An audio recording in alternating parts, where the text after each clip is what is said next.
4월 8일 목요일 오순절 10분 말씀 묵상 가정 예배를 시작하겠습니다. 다 같이 주님 가르치신 기도합니다. 하늘에 계신 우리 아버지, 아버지의 이름을 거룩하게 하시며 아버지의 나라가 오게 하시며 아버지의 뜻이 하늘에서와 같이 땅에서도 이루어지게 하소서. 오늘 우리에게 일용할 양식을 주시고 우리가 우리에게 잘못한 사람을 용서하여 준 것 같이 우리 죄를 용서하여 주시고 우리를 시험에 빠지지 않게 하시고 악에서 구하소서. 나라와 권능과 영광이 영원히 아버지의 것입니다.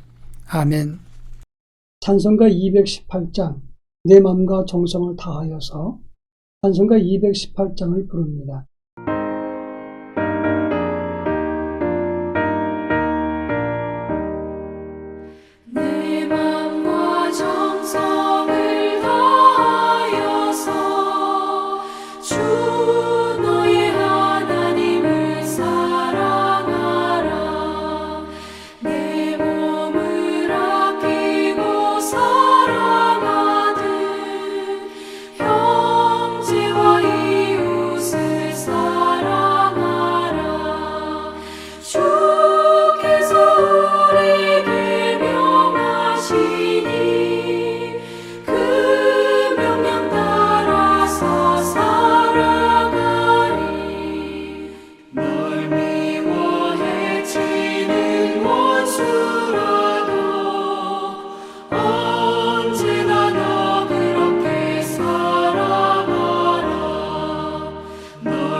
이 시간 우리에게 주시는 하나님 말씀은 신약성경 사도행전 2장 42절로 47절 말씀입니다.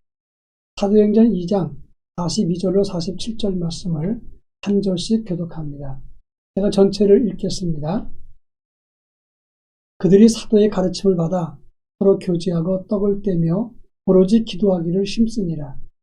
사람마다 두려워하는데 사도들로 말미암아 기사와 표적이 많이 나타나니 믿는 사람이 다 함께 있어 모든 물건을 서로 통용하고 또 재산과 소유를 팔아 각 사람의 필요를 따라 나눠주며 날마다 마음을 같이하여 성전에 모이기를 힘쓰고 집에서 떡을 떼며 기쁨과 순전한 마음으로 음식을 먹고 하나님을 찬미하며 또 온 백성에게 칭송을 받으니 주께서 구원받는 사람을 날마다 더하게 하시니라.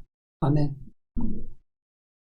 기독교 신앙과 교회의 탄생에 있어서 가장 중요한 역사가 오순절 성령 강림의 역사입니다. 성령 강림을 통해서 교회와 성도는 성령의 기름 부으심을 통해서 능력을 회복하게 되었습니다. 또 성령 충만한 교회가 모였던 초대교회는 오늘 교회의 본질, 본영의 모습이 된다고 하는 것입니다. 그런 의미에서 오늘 우리가 읽은 본문의 말씀은 성도와 교회의 본질을 다룬 말씀이라고 말할 수 있습니다. 이 본문은 동시에 우리 교회가 앞으로 어떤 교회의 모습으로 세워져야 되는가 이것을 설명하고 있습니다. 한마디로 말하면 성도와 교회의 원형에 대한 말씀을 하고 있는 것입니다. 이 본문에 나타난 하나님의 뜻이 무엇인지를 함께 살펴볼까 합니다. 먼저 42절에 보면 교회는 성령의 기름 부으심을 통해서 아름다운 신앙, 교회 공동체가 되어야 된다고 했습니다. 그 첫째는 사도들의 가르침을 받고 서로 교제하고 떡을 떼며 오직 기도하기를 힘써야 된다. 이렇게 규정하고 있습니다. 먼저 사도의 가르침을 받는다는 말은, 이 말은 예수 그리스도를 통해서 전달된 복음, 그것을 바로 제자들을 통해서 다시 받았다는 것을 의미하는 것입니다. 예수와 사도, 곧 제자로 이어지는 복음을 말하는 것인데, 이렇게 말하는 것은 그 당시 거짓 선생들이 자기들이 성령 받았다고 말하면서 거짓된 가르침을 주었습니다. 이것과 구별되어야 된다는 것을 말하고 있는 것입니다. 또 교제와 떡을 떼매라고 했는데, 이 교제와 떡을 떼매라고 하는 것은 이 두 가지 행위는 동격으로 연결되어 있습니다. 그래서 브루스라고 하는 신학자는 이것은 영적 교류와 성찬을 의미한다라고 규정을 했습니다. 또 세 번째가 기도하는 일에 힘써야 된다고 했습니다. 하나님의 말씀과 영적인 교류와 성찬, 그리고 기도, 이 세 가지가 바로 은혜의 통로가 된다는 것을 우리에게 가르쳐주고 있습니다. 성령 충만, 하나님의 은혜를 받고자 하면 이 세 가지를 소홀히 해서는 안 되는 것입니다. 그런가 하면 43절부터 45절까지 해서 보면 믿는 사람이 함께 모여서 물건을 서로 통용하고 자산과 소유를 팔아 각 사람의 필요를 따라서 나누어 주었다라고 말하고 있습니다. 이 모습은 신앙 공동체를 연상시킵니다. 그래서 신앙촌이나 어떤 특별한 종교 집단들이 이 모습을 보고 생겨나기 시작했습니다. 그런데 여기서 물건을 서로 통용하고 그리고 함께 소유를 따라서 각 사람의 필요를 따라 나누어 줬다는 말은 공산사회나 사회주의 방식을 말하는 것이 아닙니다. 성도의 공동 유익을 위해서 자발적으로 자기의 재산이나 기득권을 언제든지 내놨다는 것을 의미하는 것입니다. 이를 모방해서 공산사회나 사회주의 체제나 또는 복지 중심 체제가 나오기도 했습니다. 그러나 그런 것들은 사람이 만든 강제성과 법의 규정에 의해서 억지로 만든 것입니다. 그리고 세금을 거두어서 나눠주는 방식을 취하고 있는 것입니다. 그러나 성경에서 말하는 것은 그것과는 종류가 다릅니다. 우선 자발적으로 공동을 위해서 자기의 소유나 기득권을 내려놓는 믿음의 자발성을 말하고 있습니다. 일반적으로는 제도나 규제나 법을 만들어 놓고 자기 것은 내놓지 않고 다른 사람 것을 거둬다가 나눠주는 그런 방식을 취하는 것은 오래 갈 수도 없고 사람들의 불만을 사게 되는 것입니다. 그리고 그런 제도는 반드시 실망하고 실패하게 될 수밖에 없는 겁니다. 그러니까 자발적인 그런 자원하는 마음과 믿음 안에서 서로 배려할 때 이것이 초대 신앙 공동체를 온전히 만들었던 것입니다. 그런데 이러한 헌신과 이러한 노력과 수고가 함께 있을 때 초라했던 유대사회의 교회는 43절에 보면 기적과 표적이 많이 나왔고 47절에 보면 하나님을 찬미하고 사람들에게 칭송을 받으니 날마다 구원받는 사람이 더하게 되었다고 말하고 있습니다. 그저 전도지만 나눠주면서 예수 구원 그리고 불신 지옥이라고 말할 것이 아니라 교회는 교회로서 복음의 본질을 다하고 이 세 가지 측면을 성령 안에서 회복해야 된다고 하는 겁니다. 첫째는 말씀과 성령의 기름 부으심이 있어야 되고 둘째로는 자발적인 헌신으로 다른 사람을 배려하고 나눔을 실천해야 되는 것이고 세 번째로는 하나님을 찬미하면서 세상 사람들에게 칭찬받는 교회가 될 때 영적인 능력이 나타나게 된다고 하는 것입니다. 우리 교회도 또 한국 교회도 이같이 초대교회의 모습을 본받아 영적인 능력이 나타날 수 있기를 바랍니다.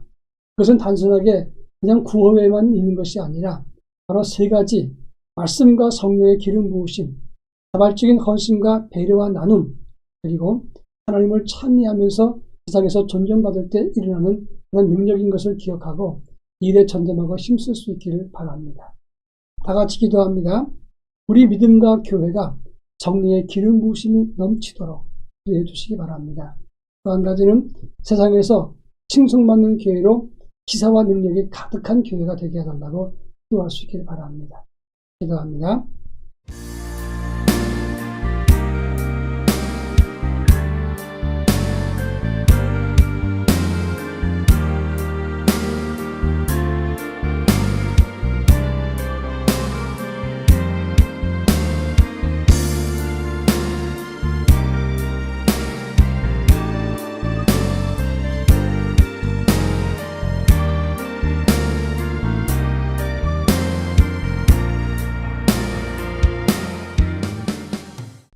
사랑 많으신 하나님 아버지, 우리의 믿음과 교회가 성령의 기름 부심이 충만해서 말씀 가득, 성령의 감동이 가득하고 자발적으로 헌신하고 나눔을 실천하는 교회가 될 수 있도록 은혜를 더하여 주기를 원합니다. 그래서 세상에서 칭송받는 교회로 날마다 구원받는 사람이 더하는 교회의 본질을 회복하는 교회가 될 수 있도록 저희 모두에게 은혜를 더하여 주시옵소서. 그래서 성령으로 함께하는 교회가 될 수 있도록 저희들을 새롭게 눈을 뜨게 하여 주시옵소서. 예수님의 이름으로 기도합니다. 아멘.